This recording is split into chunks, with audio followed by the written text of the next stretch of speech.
Gold, trusted gold buyers. మీరు తాకట్టు పెట్టిన బంగారాన్ని విడిపించి ఈ రోజు ఉన్న మార్కెట్ ధరకు కొనబడను.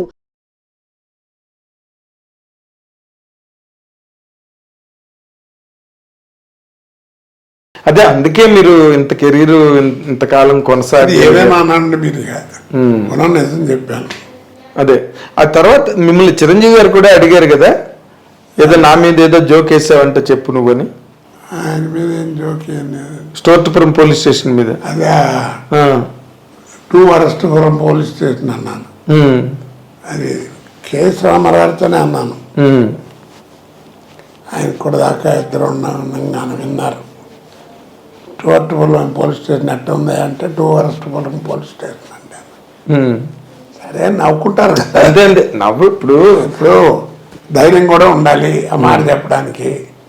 అలా చెప్పాలనే ధైర్యం ఉంది కదా అనేటువంటి మెంటాలిటీ అయితే మనం ఏం మాడుతున్నాం అవతలవాడికి తెలుసు, వాళ్ళు ఎంజాయ్ చేయరు కదా.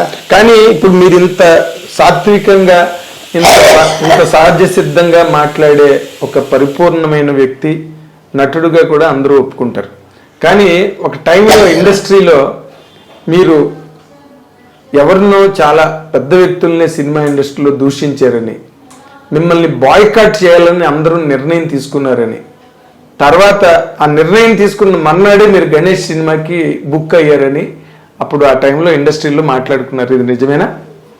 నాకు తెలియదండి, నా నోటీసు రాలేదు. ఓకే, యథార్థంగా రాలేదు. ఎందుకు అనుకుంటారండి ఆర్టిస్ట్ కనపడుతుంటే? మీరు మంచి ఆర్టిస్టు, మీరు చేస్తున్న బాగుంటుంది అనుకుంటే రామారావు ఇప్పుడు రావు గోపాలరావును రామలింగ గారు అలవాట్లు తెలియవా?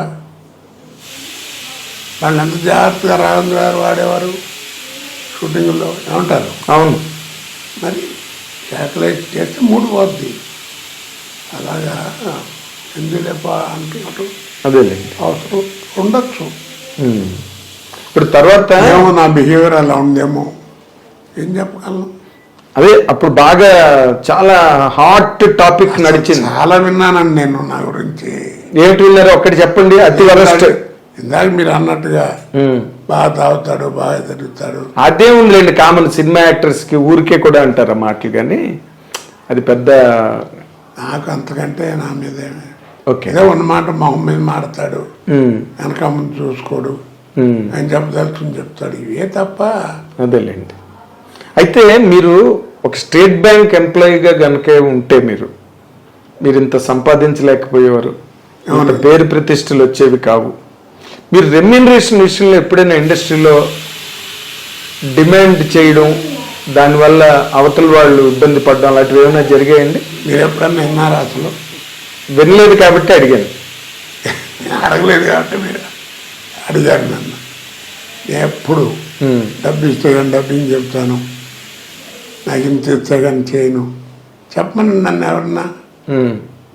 సమ్మర్ వచ్చినప్పుడు మా ఆవిడ కరెంట్ లేకపోతే 4 చెక్కులు తీసి చేతికి ఇచ్చేది, విసురుకోండని, బౌన్స్ అని చెక్కులు.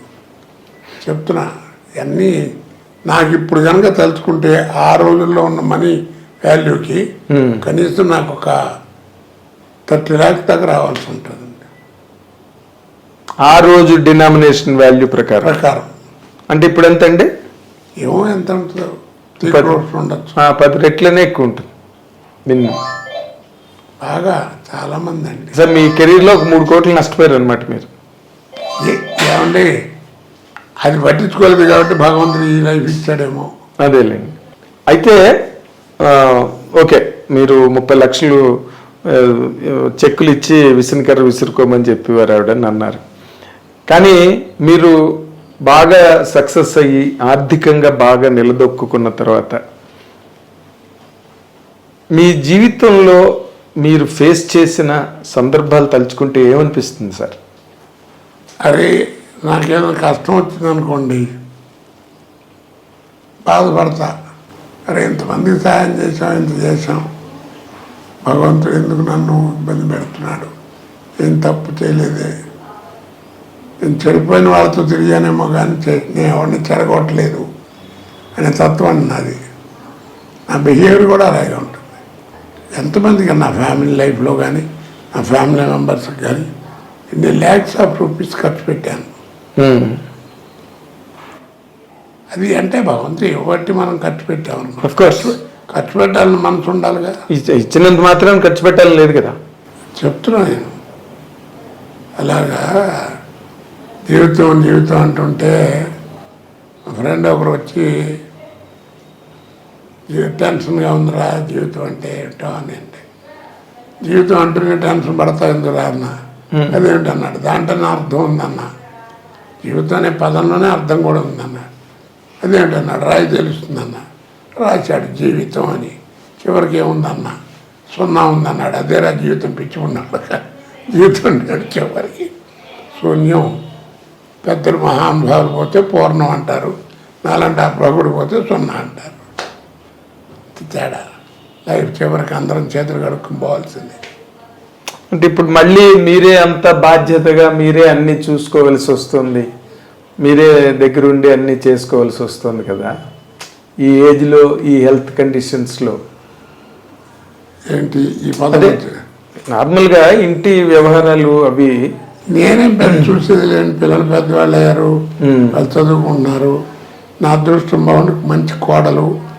ఈ కోడల గురించి నేను చెప్పాలంటే అంతకంటే మంచి మాట లేదు.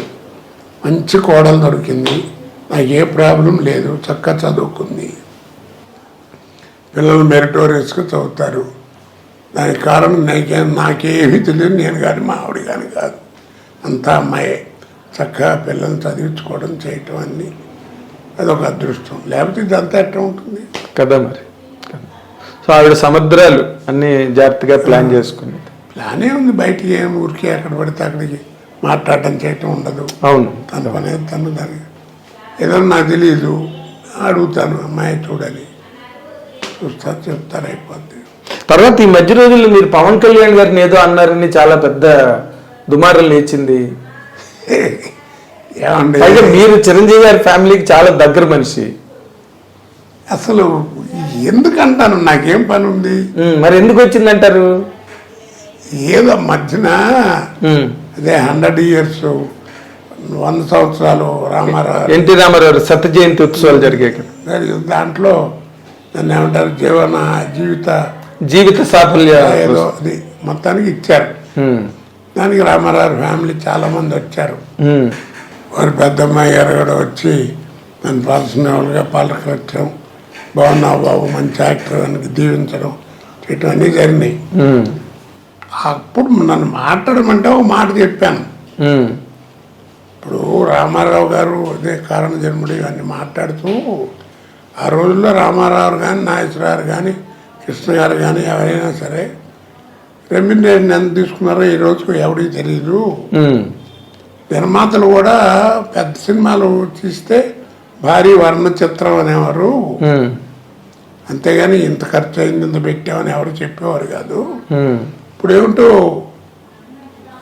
సినిమా మొదలెడతాం అనేసి మైకి పట్టుకుని ప్రొడ్యూసర్ చెప్పేస్తున్నారు, 300 కోట్లు అవుతుంది, 400 కోట్లు అవుతుంది, 4-5 ఎక్కువైనా పర్వాలేదని కొంతమంది ఏదో రెమ్యునరేషన్ కొన్ని కోట్లు 100 కోట్లు తీసుకున్నాం, 110 కోట్లు తీసుకున్నాం అని చెప్పడం. అలా తీసుకున్న వాళ్ళకి నెలకి రోజుకి 2-3 లక్షలు తీసుకున్నట్టు లెక్కే కదా, 2-3 కోట్లు తీసుకున్నట్టే కదా లెక్క. ఆ ప్రాంతంలో కొంతమంది రోజుకు 2 కోట్లు తీసుకుంటున్నారని కూడా చెప్పేస్తున్నారు. ఆ సినిమాలు పక్కన పెట్టండి, ఏదో వాళ్ళు ఇచ్చేవాళ్ళు ఇస్తారు, తీసుకునే వాళ్ళు తీసుకుంటారు, ఇచ్చినా తీసుకున్నా ఖర్చు పెట్టుకున్నా ఎందుకంటే ఆ ట్యాక్సులు కట్టుకుంటారు. ఆ సినిమాలు ఆ గొడవ వదిలేయండి. కామన్గా నేను సలహా చెప్తున్నాను, అని మా అసోసియేషన్ వారందరికీ కూడా నోట్ చేసుకోండి.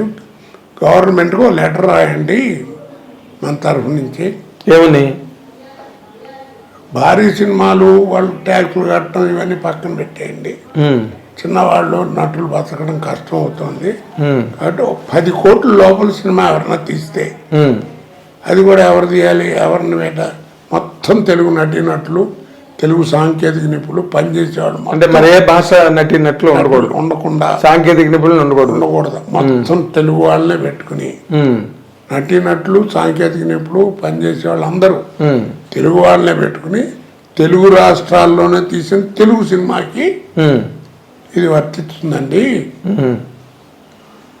10 కోట్ల లోపల సినిమా తీసిన వాళ్ళకి ఇప్పుడు మీకు గవర్నమెంట్ ట్యాక్స్ కడతారు కదా, 25,000 కడుతున్నారు అనుకోండి.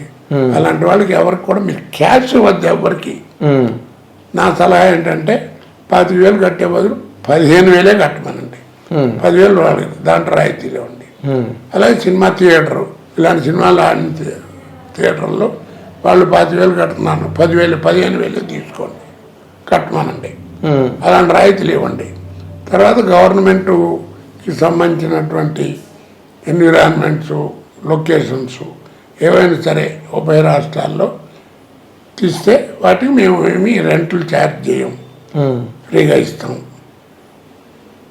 బాగా సహకరిస్తాం అని చెప్పి పెట్టండి. 10 కోట్లు సినిమా తీస్తే మంచి సినిమాలు అంటే అలాంటప్పుడు కొంతమంది చతుర్ముఖ పారాయణం టైటిల్ పెట్టి 2 గంటలు ప్యాక్ ఆడి 10 కోట్ల లోపల అయిపోయిందని డబ్బులు వస్తాయండి.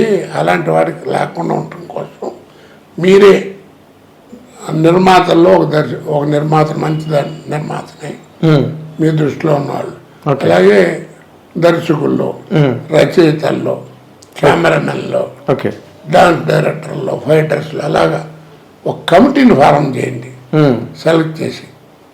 వీళ్ళు ఈ 10 కోట్లు అనుకున్న వాళ్ళు వాళ్ళ కథ వాళ్ళకి వినిపిస్తారు.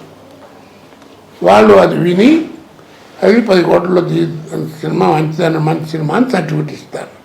అలా సర్టిఫికెట్ ఇచ్చిన సినిమాలకి ఇవ్వండి. దానివల్ల ఏమవుతుంది, పెద్ద సినిమాల ద్వారా వాళ్ళు పడ్డా చిన్న సినిమాలు వాళ్ళు మనకి పూర్వం అదే 24 ప్రింట్లు ఆంధ్రప్రదేశ్ లో 18% ట్యాక్స్ ఉండేది. తర్వాత ఏంటంటే వాళ్ళకి ఏదో రాయితీ 3 లక్షలు ఏదో రెమ్యూని ఏదో ఇచ్చేవారు. అవునండి. అవి కొంచెం కాంట్రవర్సీలు వచ్చి గొడవల వల్ల గొడవ ఆగిపోయింది. అలా అందుకని నా ఉద్దేశం ఏంటంటే ఇది కూడా చెప్పాను, ఇలా ఉన్నాయి అవి అలాంటిది లేకుండా క్యాచ్ ఏమి ఇవ్వద్దు. వాళ్ళు సర్టిఫికేట్ దానివల్ల ఏమవుతుందంటే చిన్న సినిమాలు 25-30 రిలీజ్ అవుతాయి.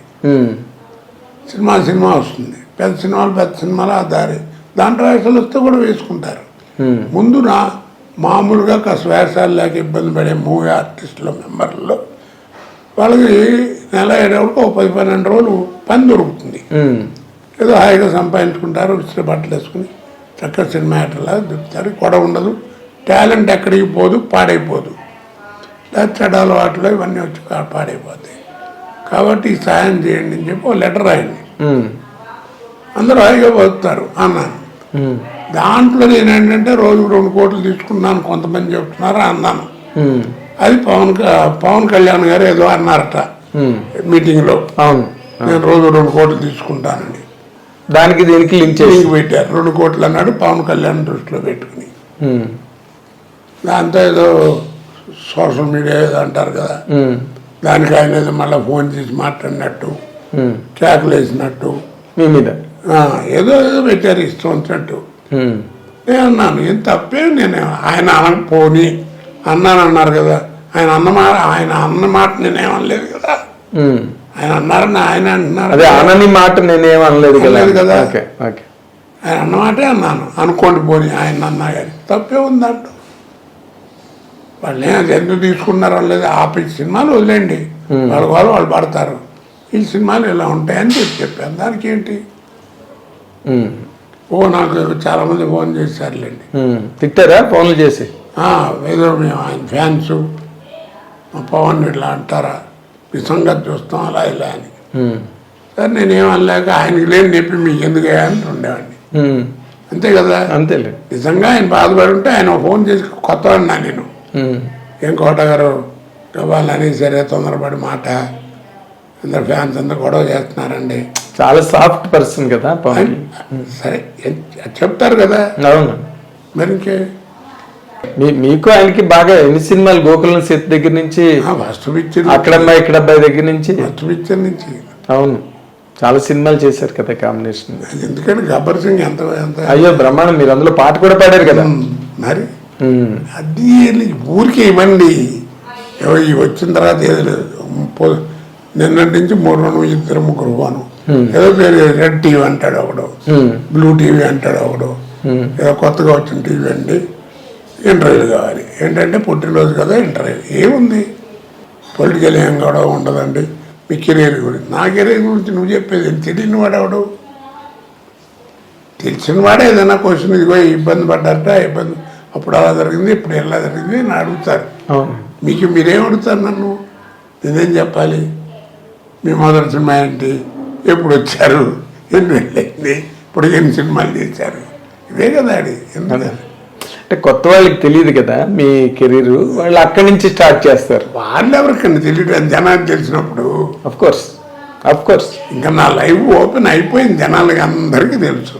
అవునండి, అవును, రోజు 10 మంది వస్తుంటారు. అవును, కొంతమంది వచ్చి కథలు చెప్తారు, ఎలా ఉంది కశ్మీర్ సలహా కావాలండి అని. ఓకే.